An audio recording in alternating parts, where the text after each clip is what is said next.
नमस्कार दोस्तों।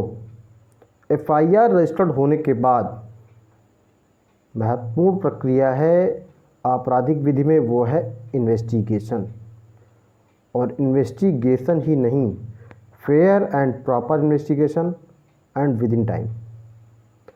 With in time का मतलब है कि भाई अगर 4 साल में 3 साल में विवेचना कंप्लीट की जाए तो जाहिर सी बात है कि हो सकता है उस ड्यूरेशन में कई आईओ बदल जाएं, और जब आईओ कई बदल जाएंगे तो इन्वेस्टिगेशन ऑलरेडी फिर रफ हो जाएगी। फेयर एंड प्रॉपर इन्वेस्टिगेशन का मतलब है कि साफ सुथरी निष्पक्ष विवेचना हो।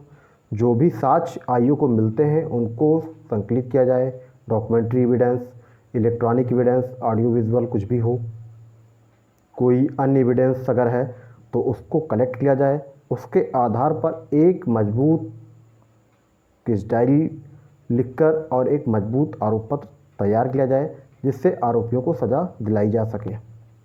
अगर आरोप पत्र में पर्याप्त तरीके से साक्ष्य इकट्ठे करके पर्याप्त बयान के आधार पर एक मजबूत आरोप पत्र भेजा जाता है तो भाई मैक्सिमम केसेस में आरोपियों को सज़ा दिलाई जा सकती है। क्या आप जानते हैं कि किसी भी इन्वेस्टिगेशन की मॉनिटरिंग होती है, और मॉनिटरिंग कौन करता है? तो आज के इस वीडियो में आपको मैं देने वाला हूं जानकारी कि इन्वेस्टिगेशन की मॉनिटरिंग कैसे होती है, कौन करता है।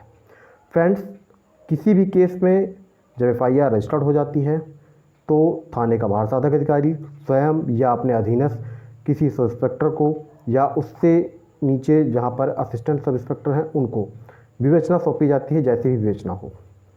और जब विवेचना सौंपी जाती है तो इसकी मॉनिटरिंग के लिए एक गजेटेड ऑफिसर ही होगा। और विवेचना अगर इंस्पेक्टर या उससे नीचे रैंक का अधिकारी कर रहा है तो मॉनिटरिंग करेगा deputy superintendent of police rank का ऑफिसर। बहुत से यानी उत्तर प्रदेश राज्य में सर्किल ऑफिसर सीओ के नाम से भी जानते हैं। डिप्टी सुपरिटेंडेंट ऑफ पुलिस की जो पोस्ट है वो यहाँ सर्किल ऑफिसर सीओ के नाम से होती है, जिनके पास 3, 4, 5 थानों का एक चार्ज होता है और वही लगभग इन्वेस्टिगेशन की मॉनिटरिंग करते हैं। अगर किसी केस में जैसे 304B SC/ST एक्ट के मैटर हैं तो इनमें जो विवेचना है वो किसी गजेटेड ऑफिसर के द्वारा की जाती है, और मैक्सिमम मैटर में deputy superintendent of police rank का ऑफिसर ही इन्वेस्टिगेशन करता है, और मॉनिटरिंग उससे ऊपर का उच्चाधिकारी कोई करेगा। तो फ्रेंड्स, अगर एफआईआर रजिस्टर्ड होती है, इन्वेस्टिगेशन होती है, तो इन्वेस्टिगेशन की प्रॉपर मॉनिटरिंग होती है। अगर प्रॉपर मॉनिटरिंग नहीं होगी तो जाहिर सी बात है कि जो भी इन्वेस्टिगेटिंग ऑफिसर ने लिख दिया है, जो अप्रूवल अथॉरिटी है, ऑलरेडी चार्जशीट अप्रूव्ड होके भी मॉनिटरिंग जो ऑफिसर्स हैं इन्हीं के द्वारा जाती है। मॉनिटरिंग का मतलब ये होता है कि अगर कुछ गलत विवेचना हुई है, कोई सेक्शन नहीं बन रहा है या कोई सेक्शन बन रहा है, कोई अपराध बन रहा है, वो छूट गया है, तो उसको दोबारा से संकलित करने के लिए उस आईओ को निर्देशित किया जाए। और मॉनिटरिंग इसीलिए अनिवार्य होती है कि बीच में मान लीजिए 14 दिन पर अगर एक पर्चा कट रहा है इन्वेस्टिगेशन का, या बीच में ही मान लीजिए 7 दिन पे कहीं कोई आईओ पर्चा काट रहा है, कुछ ऐसा कर रहा है, या 5 दिन पे काट रहा है, तो उस सिचुएशन में जो मॉनिटरिंग ऑफिसर उसकी जिम्मेदारी होती है कि इन्वेस्टिगेटिंग ऑफिसर ने क्या लिखा है इस पर्चे में, उस पर ध्यान दिया जाए कि कोई नया साक्ष्य मिल रहा है, कुछ नए तथ्य इसमें सामने आ रहे हैं, कोई नया सेक्शन बन रहा है। इन सब बिंदुओं की जांच की जानी चाहिए। और जब चार्जशीट भेजी जाती है तो उसमें ये देखा जाना चाहिए कि साक्ष्यों के आधार पर कौन से अपराध बन रहे हैं, कौन से नहीं बन रहे हैं।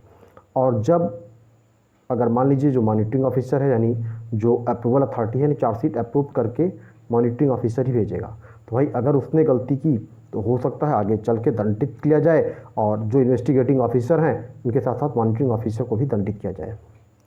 तो ये ध्यान रखिए कि जो मॉनिटरिंग ऑफिसर होते हैं, आप इनसे भी अगर कोई इन्वेस्टिगेशन साफ सुथरी नहीं हो रही है, उसमें कुछ लचर रवैया अपनाया जा रहा है, तो आप जो मॉनिटरिंग ऑफिसर हैं आप इनसे मिल सकते हैं, अपनी बात रख सकते हैं। जो भी शिकायतकर्ता कंप्लेनेंट है या मान लीजिए एक्यूज पर्सन है, अगर उससे लग रहा है कि भाई इसमें ज़बरदस्ती फंसाया जा रहा है, तो वो भी अपनी बात रख सकते हैं। लेकिन एक्यूज पर्सन की बात सुनी जाने की का मतलब बहुत कम ही चांस होता है, कंप्लेनेंट की बात सुनी जाती है। तो फ्रेंड्स, आज के वीडियो में बस इतना ही। मिलते हैं फिर से एक नए वीडियो में। तब तक के लिए जय हिंद।